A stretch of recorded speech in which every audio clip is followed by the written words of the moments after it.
Deep conversations with Uli Baer on big ideas and great books. So I'm really excited today to speak to a poet, Mark Wunderlich, who is an accomplished poet, the author of several volumes. I'm going to mention a few of them, and we're talking about the poet Rilke today, who actually is one of the two epigrams for your most recent book, God of Nothingness. And I'd love to ask you about that quote from Rilke's Duino Elegies. But before we start, so Mark is a poet who's published several books, including Voluntary Servitude, The Anchorage, The Earth Avails, and then, as I mentioned, most recently, God of Nothingness with Grey Wolf Press. Beautiful book. So I have it right here. So I'm really happy to actually go through that. And you also teach at Bennington College, and you are director of the Poetry at Bennington program and the creative writing poetry part. Is that correct? So I actually direct the graduate writing program, so the MFA program there, and I used to direct a reading series which is called Poetry at Bennington, and I'm no longer the director, but I founded that one. Great. And then also for our listeners, you are on Twitter, Mark C. Wunderlich. The podcast can be found at thinkaboutit.podcast on Instagram. I'm Uli Baer on Twitter, uli.baer on Instagram. So please follow us for more information also on this episode, because we will put all the links to all of your books and publications and your own website, markwunderlich.com, on our links for our pages. First of all, thank you for taking time to talk about Rilke today. It's my pleasure. He's been a touchstone and a favorite of mine for as long as I can remember. Yeah, and you taught a course last fall, I believe. That's how I first sort of noticed you, by teaching the Letters to a Young Poet, but you taught it as an old-fashioned correspondence course. People actually wrote letters, right? Yes. Yeah, it was a bit of a stunt, I will freely admit. But it also was happening, of course, in the middle of the first year of the pandemic, when we were faced as a teacher. I was faced with having to find new ways of teaching classes, and I just wasn't convinced that seeing my talking head on a screen was necessarily the best or the only way of working with students and conveying things.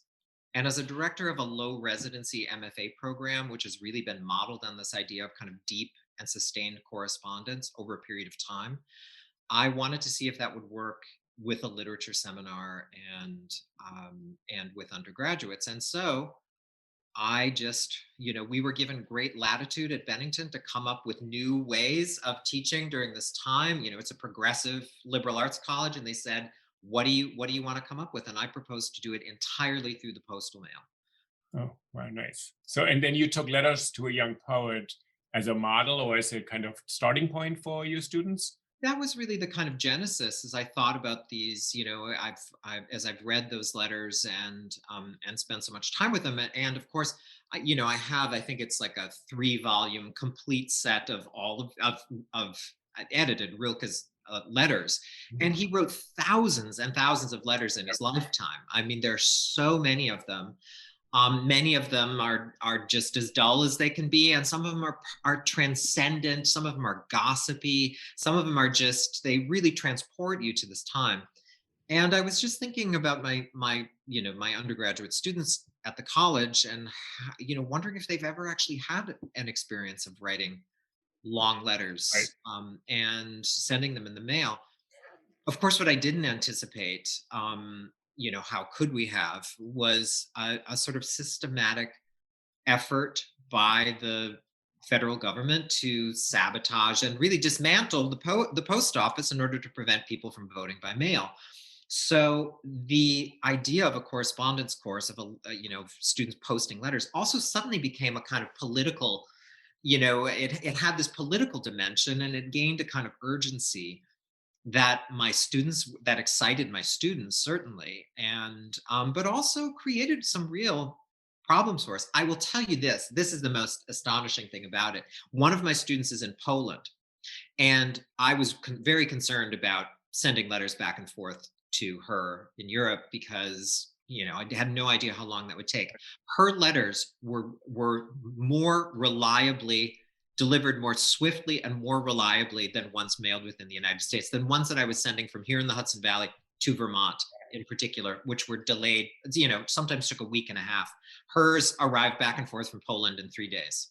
That's amazing. Wow. Well, it's interesting what you said. Rilke, he wrote, as you said, probably in sort of more than 15,000 letters in his life. He died at age 51, so it wasn't such a long life in a way. And he actually says in one of the testaments in 1921 or 22, he says, "My letters are as important to me as my poetry," which I've always found really remarkable because he's kind of known as the great culmination. I always think of him as the last great romantic poet in a way, living in a modern age already, right? He's Yeah, lives in the yeah, 20th century, lives through World War One, but he still hangs on to some idea of romanticism. We'll get to that. But for him, the letters are both like a rehearsal stage and a kind of working room where he tries out everything. And I always pictured him as warming up because when you're not inspired to write a poem, you put pen to paper and you start writing letters. And some of the letters, as you said, are dull. In one of his poems, he has in the Elegies, he says it's like a postal office on a Sunday, desolate and deserted. When there's nothing new, nothing happens, nothing arrives, no letters today. yeah, yeah. I mean, I love reading writers' letters, and so many of them are really expand our notion of who that poet was. And Elizabeth Bishop, with the publication of her letters, suddenly her body of work Yeah, quintuples. I mean, we right. see this sort of vast her sense of also the deep friendships that she cultivated, and the with other writers, and the tremendous intimacy, and also the critical acumen that she deploys in those letters. They're so wonderful. But of course, the thing about a letter is that it's really one person speaking to another person. It's Yeah. about that absolute intimacy of correspondence between individuals, and that is one of the things that I think we love most about them. It's a little like eavesdropping. We're kind of included in something that wasn't really intended for us. And in the class, in this correspondence course, that was the main thing that I noted almost immediately from the students, is that they were able to affect a particular tone with me, which was at once kind of intimate, but also they were writing about what they were reading, and they were thinking in it. Would the immediacy of these letters, I mean, Rilke writes these letters to a young poet you took as your starting point, which many, many, many students encounter or assign. They're also sort of a popular, practically a meme by now. They're kind of a reference point for so many people. Myers Vargas Llosa has rewritten them. Anna Devere Smith has rewritten them. There's been a kind of artist's response. They were written to a 16-year-old boy who wanted to be a poet in a boarding school where Rilke had been a student. And the first thing he says, "You write some poems, let me read them." Well, they're really terrible, not good at all. There's one that has a hint of personality, but even that one. And then he says, "You're making the gravest mistake. You're looking for approval or criticism by writing to me, and you should not look beyond yourself at all." So the first advice he gives is go back and look at yourself. But I wanted to stay with this immediacy because for a lot of people, Rilke has this very strange effect that you start reading it and it feels as if someone is speaking to you personally. I Mm. think it may be different from some other poets who give you a lot of things and a lot of room in your mind or in your life, but this one he seems to address you directly in Mm. many of the phrases, even as complicated as the poems can get. Yeah, I mean, you think of something like, you must change your life, this kind of directive that we get, and the sort of the kind of declarations, the admonitions and advice that he dispenses in Letters to a Young Poet. It's very interesting, of course, to imagine he's what, like 28 or 29 when he's Right. writing his letters, and he sounds like this great sage, and he's writing to a 16-year-old. So there is definitely a sort of difference, but there's a way in which what I love about those letters is, I'm glad that I assigned them in this class, because I think when you're 19 or 20, that's just the right age to be reading these. Right. I think if once you're maybe a little older, you might view them a little more skeptically. You might be asking questions about these kind of stances. But what we really see is Rilke trying out these things. He's sort of assuring himself as much as he is writing to this interlocutor who's there kind of receiving this information, who of course does not go on to become a poet. And I also find that first letter so funny in some ways too, because he says, you shouldn't be asking me to critique your poems. And he says, you asked me to critique your poems, and then I couldn't possibly read your terrible poems. I mean, he does sort of say that, but then he does, Right. then of course it's obvious that he does, and he, contradicts himself. So these letters are often kind of contradictory, and I think, like a lot of writers' letters, you're using them to work things out, as Well, you pointed out. let me stay with one thing you just said. In some ways, there is a kind of they are sort of working on contradictions and tension. And he basically says, "You want to be an artist? You won't let you know how to become an artist. Well, you're making the first mistake by asking these." So there's a weird sort of he hooks you into this tension. And then when you said when you're 19, 20, when you're an adolescent, they speak to you.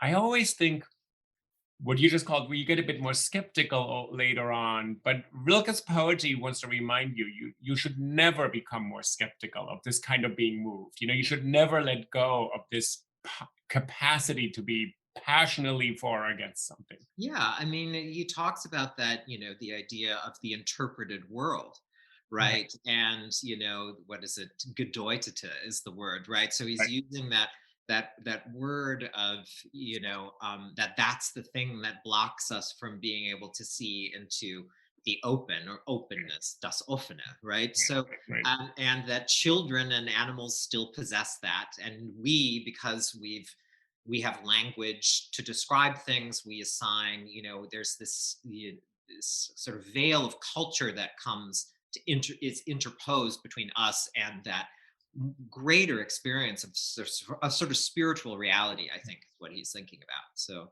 But that's an interesting starting point. He says in the beginning of the first elegy of the Duino elegies. So if we can look at them for a moment, if you can just sort of what you just said, he says, we're little at home, or we're uncomfortably at home, or unreliably at home in the interpreted world. And sort of in the beginning of this poem, you think, so he's talking about consciousness or human self-awareness, and that's both our capacity for knowing ourselves, but it blocks us in a weird way from being ourselves, from yeah, existing, right? yeah. In some ways, this is, he comes to this too when he talks about love, and talking about the way in which the lover once is, that you need in order to experience this sort of aspect of the divine, through love is the most reliable way in which we could do that. But the problem is that you have to have the beloved, that you have to have the love object there who's in the way. They're both necessary for you to direct that feeling and attention, but they're also in the way. But that's a classical, that comes from classical, from classical philosophy, so it's a sort of old notion that he's using there. But when I think that there are all of these, this sense that there are these things that we create, that we manufacture, that stand in the way of us seeing into this, into what I guess I believe is the eternal. His notion of a kind of everlastingness, a place of a kind of spiritual freedom in some ways, and it's often death. It's this is allied. It's not necessarily the same thing, but it's a that there's this world that lies beyond our world. And I think his poems are always gesturing toward that so much of the time. It is interesting, right? Through love, he says we have kind of a hint or a sense that there's something we want, which is to be fulfilled or to be whole or to be complete or something like that. That the lover gives us a kind of weird hint. And it's not just for Rilke, which is, I think, always really important for people, is not an abstracted sense of kind of spiritual love. This is erotic love. Yeah. And he has a series of erotic poems. He was very famous, and he wrote about when he met one of his many, many lovers. He would prepare for days for her to come over. And people find those letters really unsettling because he's actually quite explicit that sexuality and sex are an important component of being in touch with this dimension of ourselves that otherwise eludes us. Yeah. But to stay with love before we go to death, because the quote from your book, God of Nothingness, in the beginning of that is actually kind of a complicated reference, moving from love to death, maybe. But with love, when you said earlier, he says about the lover or the person we're interested in, they kind of block our vision. He says we have this sense of something great could happen, but then this face is in front of us. And I always like this kind of contradiction. And when you said it's an old trope, when I read it for the first time, I was really struck by it. It's like, this seems like a new insight. Yeah, I'm trying to remember my Greek philosophers here to remember exactly who it was who said it, but yeah, I mean, that is, and maybe he came upon it on himself. Yeah. He's as we know, he's well read, but idiosyncratically, Yeah. I mean, it's like he really followed his own nose, and Right. it was a true autodidact, but he's not a completist by any means in Right. terms of what he read. So he may certainly have stumbled upon this himself, or it just kind of picked it up in those ways. And I guess I'm jumping around a little bit. I was asked a question in this class yesterday about his relationship to contemporary philosophy during that time, and honestly, I didn't really have that answer, but I kept thinking about Nietzsche, and I kept thinking about Lou Andrea Salome, and she was his Right. great teacher. I think she was really That's right. and but she was also so steeped in psychoanalysis too, so in Freudianism, and so I think that was probably just as influential.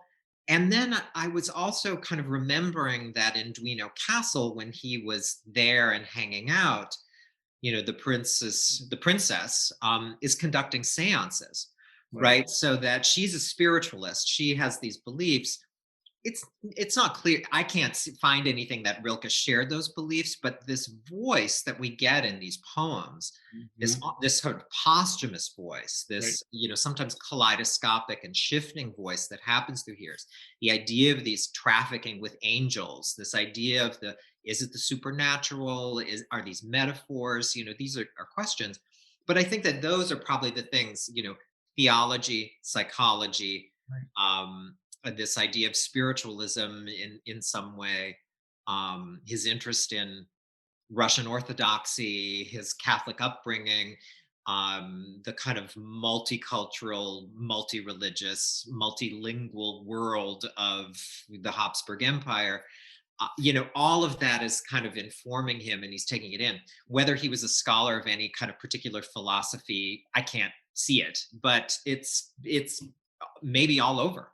I think Nietzsche is, you're right, it's a good reference. Lou Andrea Salome, so she writes one of the very first short books on Nietzsche, actually. So Nietzsche proposed marriage to her. She declined, of course, like everybody declined Nietzsche. Then this is long, then Nietzsche dies in 1900. Rilke is in school, so he doesn't read Nietzsche because no one reads Nietzsche in school at this time, but through Lou Andrea Salome, he knows who she is. He actually reads Freud because of Lou Andrea Salome, and he meets Freud in Munich in 1914 in a hotel. And then she really forces him, Rilke, to meet Freud, and he's not that interested, and he says, psychoanalysis is not for me because it'll exorcise my demons and also scare the angels in my psyche, which means he loses creativity, which basically means I'm neurotic, or I would be in language of that time. And Lou Andrea Salome kind of then backs away and says, okay, fine, fine, fine. But then every time Freud published a book, Rilke had it sent to him and commented immediately. So he was, as you're saying, he was sort of interested in things, but he never subordinated himself to anybody else's thought. And I think the elegies are really strange because they are 10 poems, but they have the status of someone like Heidegger writing Being and Time, or Kierkegaard writing Either or Nietzsche writing Zarathustra. They want to sort of give us a sense of all of existence. Yeah. Yeah, I was comparing it yesterday when a student sort of asking a question about it, and I said, I think of this.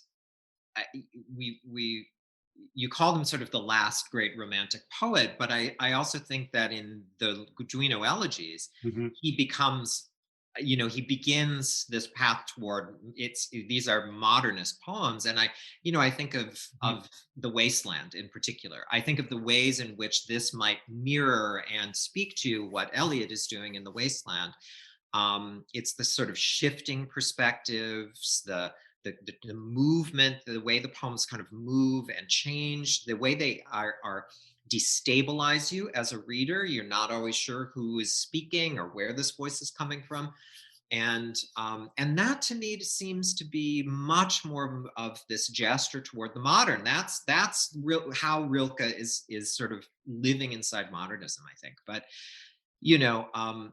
there also is, and that idea of like psychoanalysis is going to, it's going to ruin my creativity. It's like, it's through my neuroses, and that it'll make me understand myself, and therefore I'll lose all of my instincts, which is an excuse that many artists have given for not for not pursuing therapy, and to excuse bad behavior. Right. But over time, I mean, but what we're seeing there is just the very beginning of that impulse Right. too, because Freud is inventing this. So Yeah. that's kind of an exciting thing to think that this is happening. It is. I had read that he did send his books to Freud, and but I don't know what Freud's reaction to them Yeah. was. So I'd be I'm not curious. aware of any reference. No, but it's right to put him next to Eliot and a kind of modernist, this kind of different and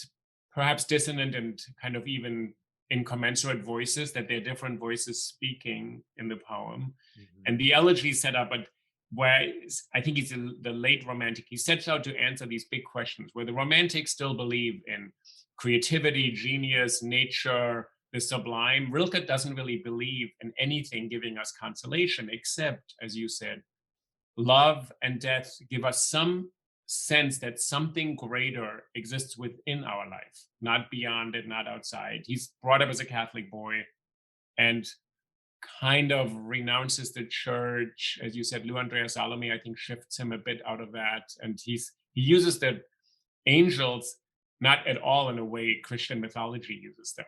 Yeah. No, they're kind of metaphors. They're possibly more like, Islamic, the angels of Islam, these sort of beings of light that move around. And you know um I always think of when I've taught this in person to my undergraduates. I've also shown Wings of Desire when Yeah. we read this, just if, even for the scene in the library in Berlin, where people are thinking and reading from these books, and the angels are sort of moving around, and listening to them. And it's just the most kind of beautiful version of these poems in some way of what they may be. But Yeah. let me ask you something about these angels, and I was thinking of one of your poems, this poem Shanti in God of Nothingness, where you're kind of recollecting a sort of poor little house-like structure near where you grew up, and this poem seems to be the effort to remember the people who lived there, who really have left no trace sort of on the consciousness of the world, but your poem tries to make them. And then you say in this poem, poverty is not poetry. This I know, but these pictures are what's left of childhood. And then you go on about your own family genealogy. But I wonder whether the poem Shanti is a poem like what Rilke says, these things, these people are still with us. And we deny that death is with us. We think these people are dead. We mourn things as a process and then we're kind of over it. And you're saying, well, they're actually around us in a different way. Mm. I think that that's one of the things that I really love about these poems, of Rilke's, is this sense of, you know when we read these poems and kind of enter into them, it's as if I know these poems so well at this point. They feel like houses that I get to go into. right, that there are these sort of spaces that I get to enter into, and I know where all the furniture is, and I know where he left things. And there's the kind of murky corner that you don't really want to go into, or I mean, there's right, the bright sunlit part. So they feel like these spaces that I can kind of move around and be in. And and the voice in here, in these poems, I've described it as being posthumous. The voice, in certainly in the first elegy, is uh-huh, it's as if it's speaking to you from beyond, from the grave. It's so animated, and it's so alive. I think of Dickinson's, the handful of poems that she has of this kind of different consciousnesses that are dead and gone, and yet they're still intact and they're speaking. They're actually often sort of creepy and rather haunting poems where right, she's speaking from the crypt. She hasn't gone to heaven, she hasn't transcended, she's right, somewhere in this realm of the dead, and she's speaking. Sometimes they're even a little comedic. I heard a fly buzz when I died. That one is like so darkly comic. right. um, but these poems are much more. In some ways, they are consoling in Rilke, but they're not in the way that they're not Christian, right? They're not consoling in a sort of Christian way. They're consoling in that they move into this, toward the eternal. And I just, when I kind of read these poems out loud, I sort of feel like I'm reanimating this voice. It's like you're breathing in air and you're speaking out these words once again, which he once spoke, which Right. he wrote and thought. And it's like you're kind of bringing him back. It's an amazing. It's the great magic trick of poetry that it's able to do that. Well, what you're saying, we're speaking the words or hearing the words that someone spoke, and they were filled with breath and life. And we do that again. That poetry has this kind of strange power to make us feel present, something that isn't present any longer. The lines you use from the first elegy in your book, God of Nothingness, are interesting because there Rilke says the angels shouldn't be scary to us. They can move beyond, between life and death constantly. They don't really know the difference. They're these kind of beings that float in between this space, but they can alert us to some possibility. And the quote, if I can read that quote, I was interested that you picked this to sort of start your book out. It's Rilke saying here, it's very strange no longer to live on earth, inhabit the earth, and no longer do the things we used to be doing. This is what the dead go through, as if they sort of just, they went somewhere else and then they do new different things. And then you say, this is a quote from Rilke, strange not to go on wishing one's wishes, strange to see what was once so connected drifting in space. And I thought what's kind of what you said, kind of uplifting and strange, is sort of say, oh, we could actually be free from all these obsessive attachments every single day. And there's a way of being where some things are just floating around, and we don't have to obsess how they're fit together. Because he says later in the eighth elegy, we organize things, they fall apart. We organize them again, then we fall apart. Like life is just this constant process of straightening up and doing things. And you're sort of saying with this quote, what if actually we recognize things that they're not so connected? We don't have to do this work, but we could do another kind of work, which is to let go of one's own desire. Yeah. Well, isn't that a very, aren't we really talking about Buddhism here? And, about a very Buddhist notion of about attachment as being the source of all suffering, right? And Right, right, of course, the thing that it's good to remind oneself about, but it's also the reason I can't be a Buddhist, which is, because I am attached, to the world. But I love that quote for its reminder of that, that it is. I feel that is this. There's also something beautiful about that idea of just watching something turning in space, that image that he creates. And that's why I put that in there. This was also, I mean, in the book that of mine that you have there. It's much of it is it's a series of elegies, and Yeah. I pulled this quote that begins the book, and it was used at my father's funeral when he died, because I was thinking a lot about that. Having been there with him when he died, this idea of seeing someone begin to detach, be actually have to sort of, make that great transformation that we all have to make, and yet remains essentially mysterious to us, right? So, I found great comfort in that quote, and so I really wanted to begin the book with that as well. Was there a sense when you read that, and this is very personal, but did you think there was a sense of your father at the time being able to see things as less connected, to let to see, or is it for you, as it for your feeling to say, okay, I have to let go of something, but there's, for in a Buddhist way, there would be a letting go that is also a freeing, that is an expansion of the mind, not a retraction of grief. Yeah, I think I saw him, and letting go of things for the whole final year of his life. I think that he understood what was happening. At times, he struggled against it, certainly, and resisted it. Sort of returned to kind of cling to things again, but. One could see it as a sort of process that took time as he understood and began to comprehend his own mortality at the end of his life. I think that the quote probably speaks to both, of that, of having borne witness to that, to his death, but also reminding myself of that as well, that um, there's nothing in this world that we're not going to have to let go of. So there's, not, and that's just a sort of essential truth. I think we resist or learn and then forget all the time, because actually what struck when you're talking, it's I actually started translating Rilke's letters because I read one of the excerpts from the letter at my father's funeral.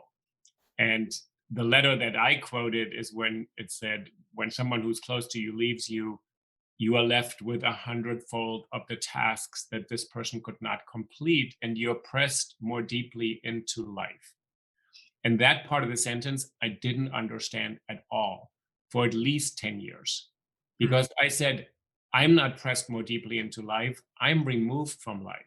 I didn't feel alive, I felt detached, I felt um, not connected. So this idea that out of loss you could actually experience life more fully wasn't available. And there was a kind of anger in me almost that and then, which was really helpful. So I read this quote for years and I have it in my head.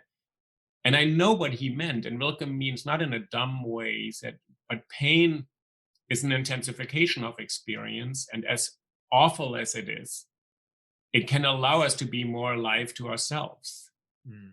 And not in the simple dialectical, oh, pain is good. And this is not at all what he's saying. And he actually, and then the other part we'll have to talk about, that Rilke wrote all these poems, everything. And then when he dies, which was terrible, of leukemia and suffers greatly, he says, all of this was in vain. None of this worked. He writes a letter in pencil to Lou Andrea Salome and says, I tried in my entire poetry to make sense of death, and here it is, and it's only pain and has no meaning. But to go back to sort of your quote, Terrible letter. It's a heartbreaking letter. I think it's totally heartbreaking, and it also is what he's saying, though. He says it is our life's work to try not to be overwhelmed by the fact that we're going to die. He said it will be futile. This is why I think he's very modernist. He's not a romantic. He's not a Christian poet. He doesn't believe in the afterlife. He said there's nothing but life on earth. And that's why I liked your poem so much, these elegies, or we could call it basically elegies and God of Nothingness. Your poems are so grounded in particular locations and spaces. Hmm. And I found this really important to say there's nothing abstract. You're thinking about someone who lived there, someone you may have lost, but actually this is in a particular location that has a meaning for you. Hmm. Yeah, I guess I believe that poetry kind of lives in the minute particulars, right? That it's sort of in the details. Through specificity, we achieve universality. It's kind of not the other way around. Abstraction doesn't really do that. It actually is about kind of telling an individual story. I think in poetry, but kind of um, speaking of individual experience in order to achieve that. So I do write about specific locations, and the other thing is that I think as a poet I like describing things, and I also like to tell stories essentially, and so I don't really I often begin with those things. In this case with this book, there were people, conversations I'd had, relationships with people who were dying, and I felt this great kind of urgency to get it down, to write it down, to remember something about them, to capture what it felt like to know them, but also what it felt like after, yeah, to lose, what it felt like to lose them. Because the other thing about kind of grieving, and I think grieving of course is all throughout the Duino elegies in many ways. It's elegiac tone that is happening here. The thing about it is that it also goes away. You don't really, it sort of comes and goes, and that going away begins to mean that you're losing hold of that person in some way. If the I think of Queen Victoria remaining in mourning for the rest of her life, in some ways to hold on to her, for years. She Right, of course. Yeah. to hold on to him, as opposed to transitioning out of that state and having those days when you might not think of the person at all. But I wanted to ask you, when you felt like you wanted to write these places down or these people's lives down, these stories down in your book, Rilke says somewhere it's our task to basically let the earth appear to us for the first time, because there's a part, I think he's very convinced, that there is no meaning in nature. There's no meaning in anything, actually. But it's our responsibility, not just we can just be indifferent to it. We actually have to make it meaningful through language. So while poetry and consciousness is this intervention in the first elegy, that we're too aware, unlike the animals or children, it's also the way in which, if we can really give it expression in words, it comes to life for us. So I always think there's a kind of ambivalent, or a kind of two sides to language and poetry. It's the kind of self-awareness that is the veil that we have that animals lack, this self-awareness. But then poetry can break through it by properly sort of giving it to us in language for the first time. Yeah, and I think that it certainly is, that is certainly the job, I think, of poetry, to try and do that. But if you're someone who doesn't, as Rilke does, as you point out, he doesn't believe in the afterlife, he doesn't believe in this sort of that experience means something necessarily, but he wants experience to mean something. Right. I mean, he wants that to happen. And so what do you do in that situation? Well, he tries to sort of describe and to sort of pin down experience by putting it into poems, by making it into this complex individual work of art, which is what a poem is, right? So that begins to do that. If you're someone who doesn't, if you believe that this is it, this is the one rodeo, and where it's like when you die, that's it. How do you contend with that idea, and how do you then make meaning of your experience? Is pain, do you learn from pain? Does it mean anything? Is it just like a terrible thing we all have to go through? The end of his life, he seems to say in that letter, yeah, you just have to go through it. You just Right. suffer. But so many of these poems that he's written leading up to that are saying, actually, no, there are these things that you can do and make and inhabit that can help make the incomprehensible imaginable. I think the quote you use, which is strange not to go on wishing one's wishes, could be something like, what if you actually stayed with desire and you didn't think it had to be fulfilled, which is Anne Carson's idea in her book Eros, the Bittersweet on Sappho, where desire is not constituted as lack. I want this object, I want this person, I want this recognition, I want this honor, I want this money, I want this thing. But if you don't keep on wishing, then your wish is the state of your being. Then you're fulfilled with, and this is, I think, what Rilke is so interested in the elegies. We are constantly kind of at the verge of being more. We're filled with what other people would call life. or maybe Freud would categorize it as the id or something like that. There's something in us that wants. And this quote you're quoting is, what if we just kept on wanting without an object? That would also be Buddhist in a way, because Buddhism, as you said earlier, there's a kind of possibility it could just be the negation of attachment. I once had a Rinpoche from Tibet who lives in Kashmir now come to my class, and one of the students said, "Oh, so Rinpoche," it was a kind of very cool student. He said, "So when you kind of reach enlightenment, or the state of awakening, like then you're free, right?" And then the Rinpoche said, "Well, that's a great question. But once you reach that, and I've been practicing for 62 years, then you're connected to the whole world and you're obligated to all suffering." And then the student said, "Oh, okay, never mind. Of course, yeah, of course. And Rilke wants to do something. There's a kind of intensity in life one could maybe learn by letting go of certain things. If you don't feel, oh, I'm going to have this desire, I'm going to get this fulfilled now, then it's just the next thing has to come around, because we always want more, better, bigger, et cetera, et cetera. But to stay in this state, I think in the first couple elegies, I guess if we could just hover in this state of constant expectancy. Yeah. And I mean, it's one of the things about writing poems is that when we read a poem, we think it's the poet has said this thing in the poem, so it's therefore what they believe. Yeah. Not necessarily. I mean, it's like they're trying it out by writing it down. I mean, that's really what it is. It's a poem is as much the sort of the evidence that you leave behind in pursuing a question, and it's that it's not the answer, it's actually the evidence of the pursuit.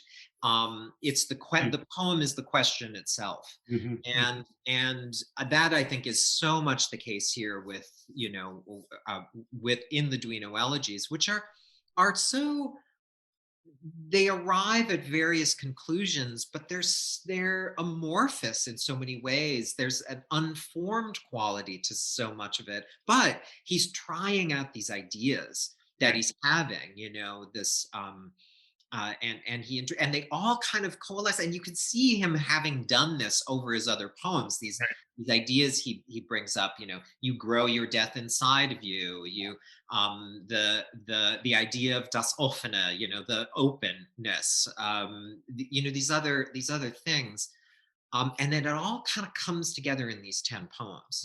This is the great thing that he, I think, achieves in these.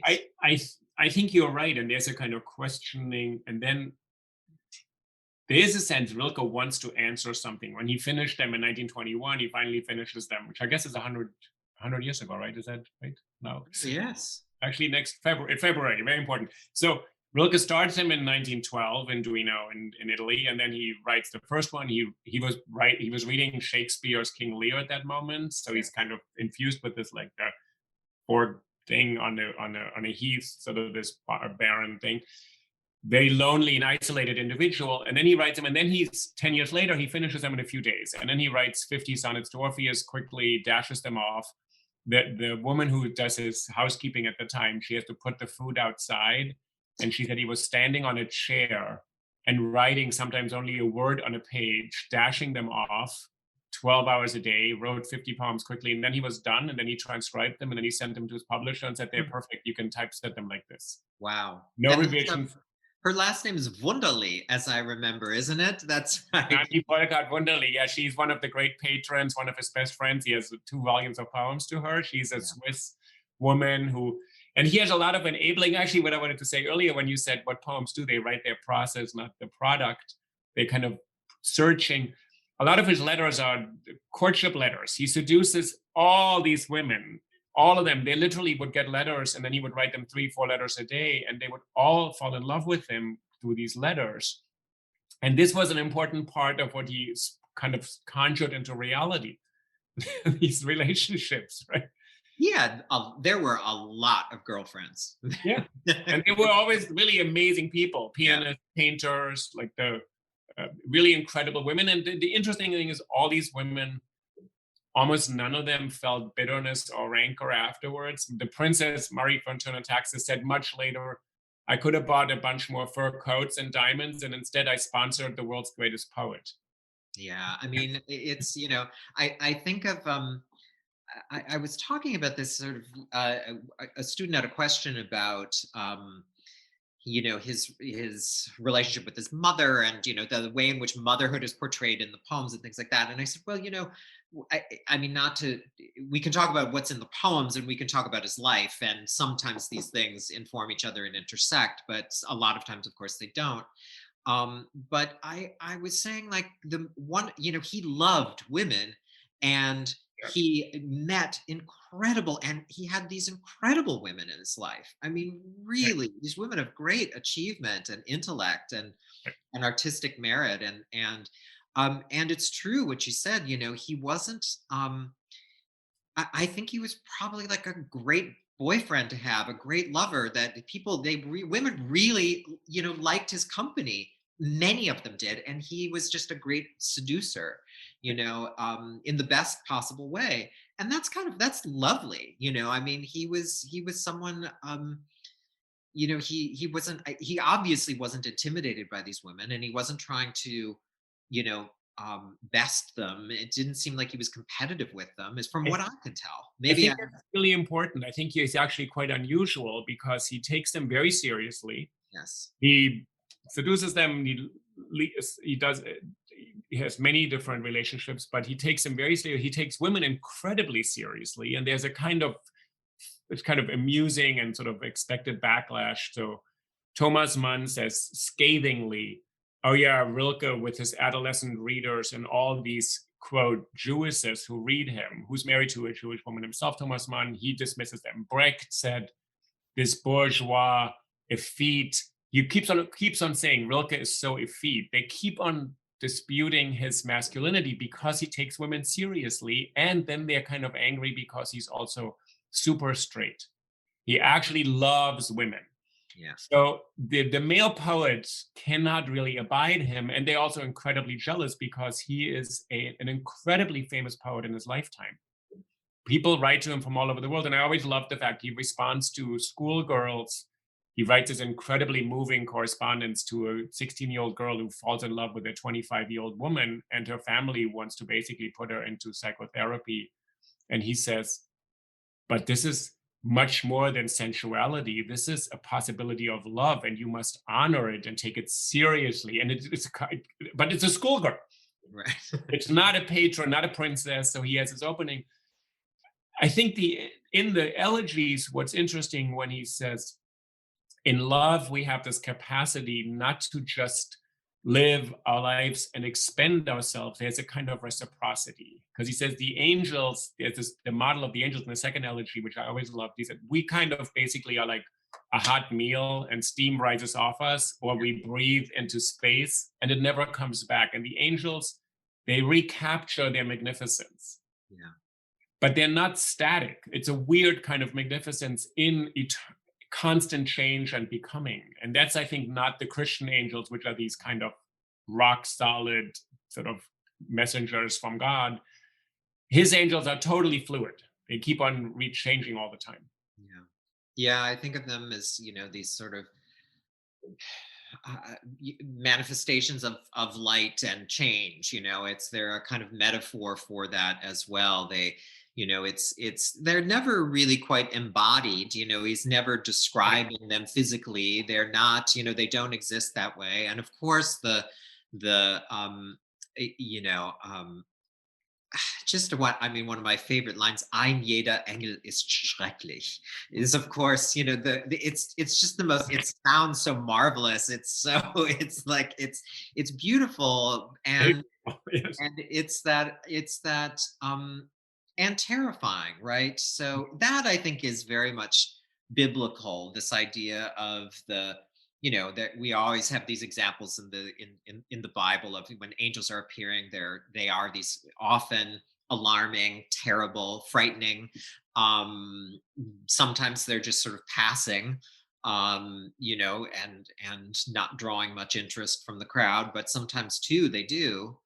And I just love that idea of them as being a sort of as terrible or terrifying, however it is you want to kind of describe them. And as a native speaker, I would want to ask you your idea of that phrase. How do you see that? Um, ja, ein jeder Engel ist schrecklich. Every angel, each of the angels is terrifying, terrifying. Also monstrous. There's also something. It puts a fright in you. It's really frightening. Puts a fright in you. And since before that he says, beauty is nothing but the beginning of terror. I think it's biblical, and it's also when we encounter something or someone very beautiful, we are unsettled. And Rilke says, in a way that this is the first hint in the first elegy where it connects already to death. We're unsettled in our core, to our core, when we are taken. And I always think this is as banal as seeing somebody very striking and very beautiful and being struck by someone. That word we use in English, you're struck. Rilke says to stay with that experience for a tiny moment is very risky also. He said it's very thrilling, but it's very risky. And we try to fend it off. And so Rilke says, if you allowed yourself, and this is where he says, this is the same thing, we try to fend off any hint of death because it's terrifying. And he says, if we let it sit with us for one more beat, we would already have expanded our minds so much. Yeah. Yes, and it's that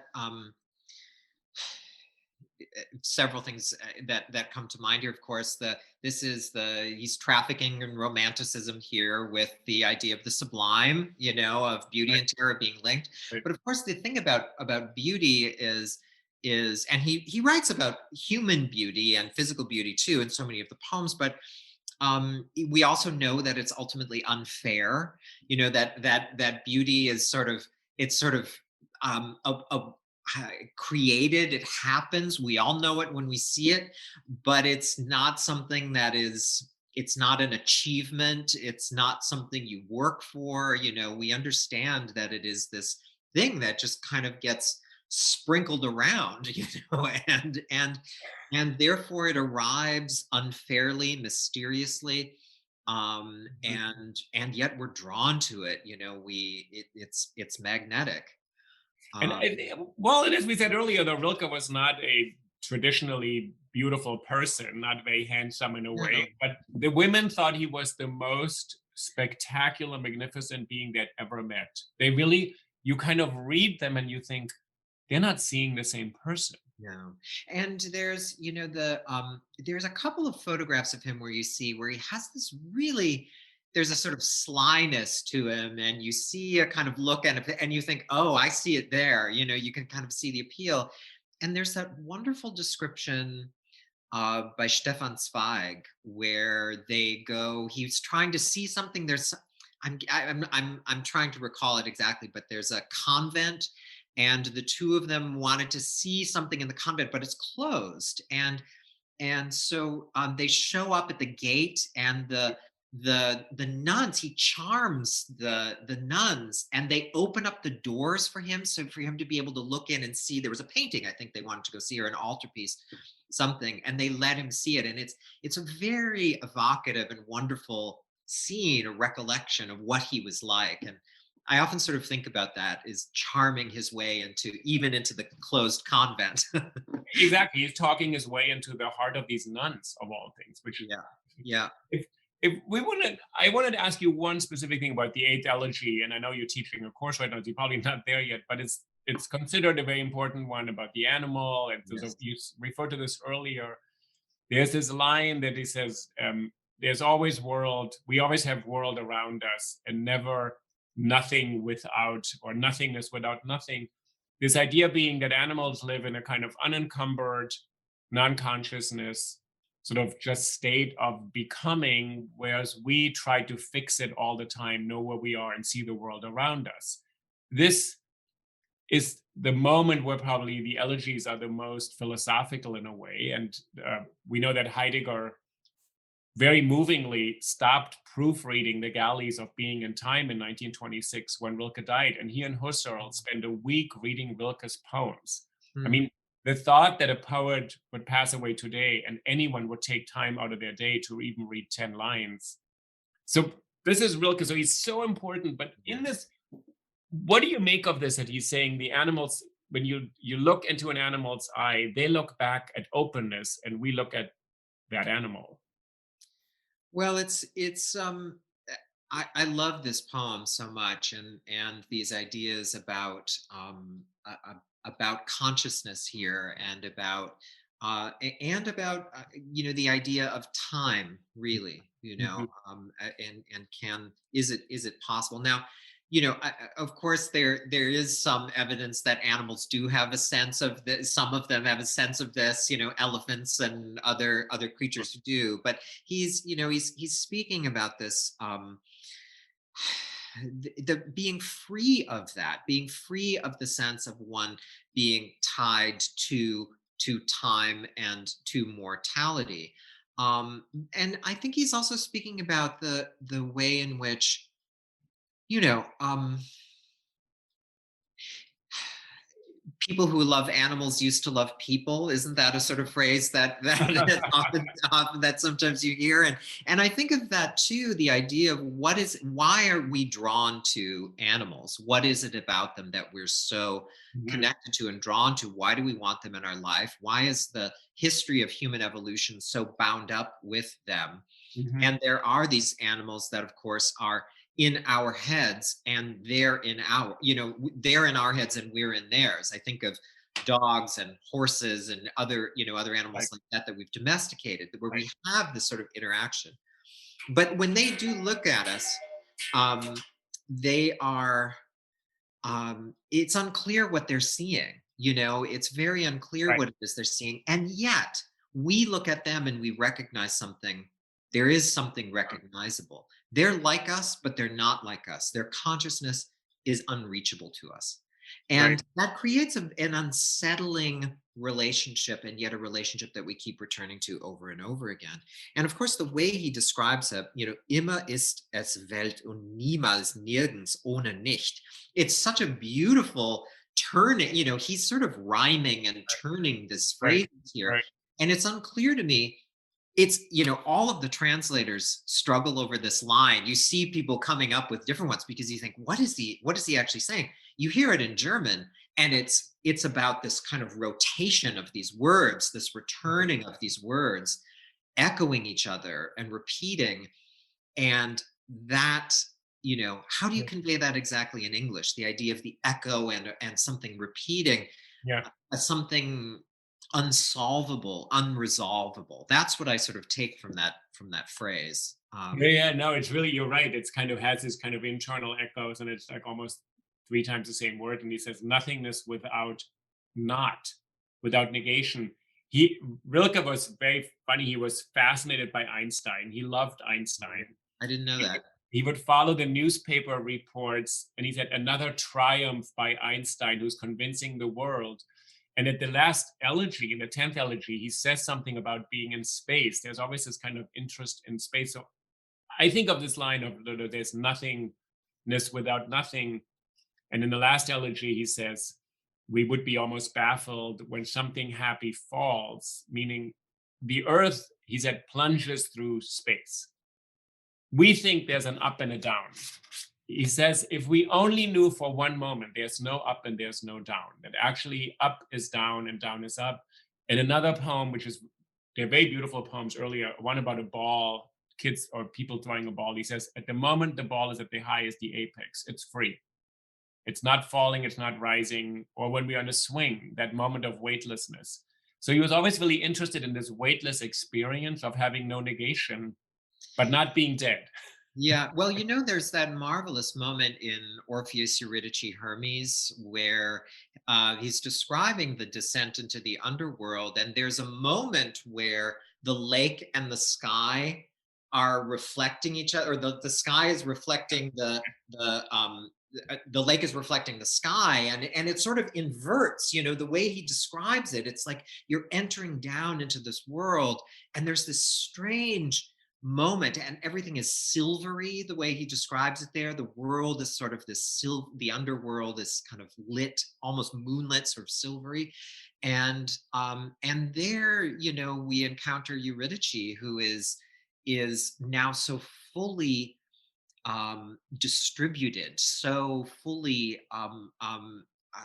taken into the world of the dead that she doesn't even recognize or can't even imagine. Um, she has no recollection of these people. She doesn't want to return, and she's also, her reaction is one of great, as if she's being assaulted. There's a kind of fragility that she has, in that she's been completely, um she's so utterly and completely dead. um and it's one of the poems that's the most, for me, the most chilling. But it's also about this idea, I think of that moment of the turning of the world that happens there. This is a kind of common, um not down or up, moment that I think, as you point out, that maybe he's sort of part of his fascination with Einstein. It, and if we don't know if Eurydice is freed or torn apart, somehow he gives a space to this state of being, which is complete grief. She's just betrayed herself, her lover, everything. But there's a weird, like, where is she located at this moment? Yeah, yeah, It's this the first elegy also ends on this kind of mythology that music is invented, that sort of empty space resonates by the loss of a god, and that vibration and emptiness is the origin of music, or something like, right? There's a yeah, yeah. I have a kind of a question for you about the way in which Rilke is thought about in Germany today and in the German speaking world. Because I have a few friends who are writers and academics, in Europe, and there's I found a kind of skepticism. There was a way in which he was viewed by them. I think Americans love Rilke. And like, Americans love him, and there's also a way in which he's thought about that is very often kind of devoid of the context in which he lived. The right, right, disillusion of the empire, the First World War, the being ending up in Switzerland as this sort of stateless person, right, right. and kind of surveying the wreckage of Europe afterwards um, in this way, and then dying thinking he's a failure. I mean, but that's this part of his life story. But I found, I, I guess my assumption about this sort of European reluctance to kind of fully embrace him anymore has to do with him being a kind of romantic, a sort of late romantic, and knowing where romanticism ends in Germany, in 1945. It's a way in which that's the sort of terrible endpoint of romanticism, um, and then it has something new needs to be made. There's maybe two parts to the answer. The first is that I think Rilke tries to understand, how do we ground ourselves in modernity when all the great hope of religion and ideology is gone. So he dies in 26, and then what's going to happen to Europe is the great seductions of communism and fascism take over and throw hundreds of millions of people into ruin and disaster. But he's aware that we keep on wanting to find a greater meaning, framework, paradigm for our lives. We can only find it on our direct, immediate experience. That's what his project was. So he's actually quite deliberately, I think, trying to move against this kind of political. He falls for Mussolini for a brief moment, very embarrassing in a certain way from the biographer's perspective. But then he's corrected, which is really fascinating, by a Italian sort of rich lady, Aurelia Gallerati Scotti, who says, Rilke, you have no idea about politics. You don't understand what's going on. He's a strong man. He's a thug. He's going to beat people up. It's about violence. And Rilke said, oh, I thought it's restoring the Italian language. So he gets something really wrong about politics. But to go to your second part, he's people are very skeptical because his early poems are so incredibly well phrased, and there's so much rhyme. Lou Andrea Salome said to him in the very beginning that you're rhyming way too much. It's too elaborate. Can you just calm down a bit? So he was so gifted at constructing these poems, which have internal rhymes and they just flow. And you think there's a logic to them, which skeptics, the deconstructive critic Paul de Man said, he can't trust Rilke because he makes it sound like you believe it. Mhm. And he said that's the great art of poetry, Yes, actually. yes, that's To right. the great art of a love letter too. You make it sound like, and then people believe it. But German speakers, and he's not a German poet. He grew up in Yeah, Prague. that's right. He's lives in Switzerland. He's now claimed like Kafka by the German. But people are skeptical because it's too sweet or too well phrased. And then there is another skepticism that Rilke is the last German poet in a way before the catastrophe of the Nazis. Yeah. So there's a kind of, in Germany, you cannot yet go back to it. My way to Rilke was through Paul Celan, which I read for 20 years before, who's in a, historically speaking, a post-Holocaust poet who read Rilke in his youth in the 30s and then becomes a German language poet testifying to this breakdown of German culture. So I think there's a skepticism about Rilke because he's already in the 20th century. He's so close to modern Germany. He's not Goethe, early 19th century. So people can't trust it. But at the same time, from the German former Chancellor Schröder, who could recite poems by heart at public events, to every school child, to Lady Gaga's tattoo, there's a popularity of Rilke that I also feel feeds into the skepticism among academics, because academics don't like things that the people like. So there's a kind of blacklist of authors: Rilke, Jung, Hesse, Khalil Gibran, these people who millions of people read and cherish, and then academics say, "Oh, this is naive." Well, they're considered, I mean, like these adolescent loves that people have, therefore not not the source of of Right? seriousness. But I mean,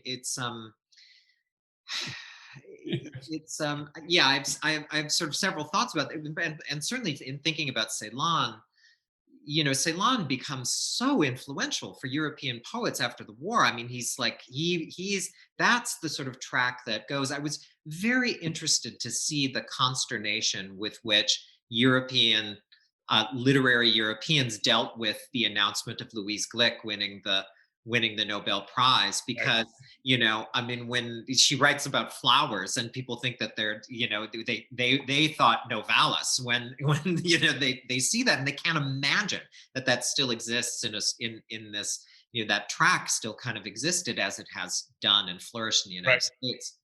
But I've always kind of thought of Ceylon as being, he's the end point of something as well. He's the beginning of something, but his whole project is one of dismantling. Right. And so, what do you do after that? I mean, that's always the question. Yeah. And Rilke sits between Baudelaire, who's sort of the first modern poet about modern experience under mass conditions in a disenchanted age, and Ceylon is the breakdown of the subject of history of Europe as a concept. And he writes in German against the sort of claim of that language. I think the other part, Rilke, the adolescent part, is really interesting to me. I tend to think it's quite important what happens to us during adolescence. Yeah. A very famous, very, very famous American writer said to me, "Oh, you edited Khalil Gibran. That's for teenagers, the Prophet." And I said, "Have you?" And it's not good. And I said, "Have you ever read it?" And he said, "No." And I said, "But blank, actually what happens to us when we're 16, 17, 18, 19 sometimes directs us for the rest of our lives. Yeah. It's actually decisively important." So I think Rilke, the fact that people dismiss it because it appeals to adolescents, I would go back to what we said in the very beginning. Yeah. We should be so lucky to connect to that. Yes, I agree. And I also think, there are these poems like all of the Duino elegies, but also certainly sonnets to Orpheus that are really challenging. They don't give themselves up very easily. And I sort of think of it in some ways as the rather in some ways inexplicable appeal and popularity of Robert Frost during his lifetime, who was also a poet of tremendous complexity, and one who was very like a poet of like hopelessness, and so I thought, really, I can't imagine that this people were maybe feeling uplifted by those poems, but he's talk about godless, hopeless. There's nothing to be but a rotting woodpile in the woods. I mean, this is his vision of the human experience, all this effort, and then it just goes to waste. And yet it's the writing of the poems that is hopeful, with him. Like that's his gesture out to the world, that he's actually constructing these poems that are so beautifully sonically elaborate Right. and give pleasure, and that to me seems to be his gesture toward hopefulness. But you know I think with Rilke in these poems, what's unclear to me, sort of what he's doing in that period between beginning these poems on the cliff of the castle and sort of Right. writing. Then the war happens. Right. He's Right. forced into the war. He's out of the war, and then what leads up to him finishing these? I mean, it's almost a decade later. There's this great mythology. So he actually writes poems during the war, like hundreds of poems that are uncollected, that are considered the silent period, when other people would be happy to write hundreds of poems at that level. He writes thousands of letters, thousands. So it's a huge amount, and he translates. He's translating Michelangelo, actually. Mhm. And then in the fall of 1920, he starts to kind of retreat into this little stone house in Switzerland. And he starts to sort of cut himself off and keeps on telling people, I'm not going to keep my correspondence up, which is hundreds of people he's writing to constantly. And he says, I'm getting ready to do something. And then it kind of hits him. And I think there was a moment of recovery from after the war, being thrown out of Munich. He's actually evicted from Paris in 1914. He cannot go back because he's suddenly stateless, which is for us, we think Rilke, height of the European establishment. He has no home, he has no passport, he doesn't belong anywhere. He finally gets sort of some status in Switzerland through some rich people who he depends on for his whole life. And then he feels, I think, for the first time, he can settle down a little bit since 1914, because the world he lived in is destroyed. Yeah. The Habsburg Empire is gone. Prague as a country, as a city, is now no longer so he now has a moment of respite. And then we can end with Brecht, which always amuses me greatly. When I think I wrote this to you in an email, and Brecht says, I don't believe in the bourgeois conception of genius. It's a masculinist fantasy of the individual achieving greatness, the only exception being Rilke. So Brecht said it was a conspiracy by the middle class to make the masses believe in greatness. And he said, only Rilke, except because writing those poems in 5 days, no one can do that. And I think what you're saying about Frost and the appeal, and I think the appeal is this immediacy in the language and the graphicness of some of the images, which sometimes make you laugh out loud. Even in the Elegies, you sometimes think, what? There's a brand of beer that's called Deathless. Like the sort of stuff in the Elegies where you think the height of European civilization, and he's talking about a circus. Yeah, and the strange description of the bats as being these, there's the gnats who are lucky and there's the bats who are unlucky because they're neither fish nor fowl. I mean, they don't quite know what to make of themselves. It doesn't make much sense, when you kind of think about it, but he's getting at this idea of between states, of things. And in a way, those little bats are also stateless too, aren't they? I mean, that they kind of exist without, being, born from a womb, but having to fly, I mean, this sort of strange world they need to occupy. So. No, that's actually right. That would be a whole disquisition on the animals in Rilke.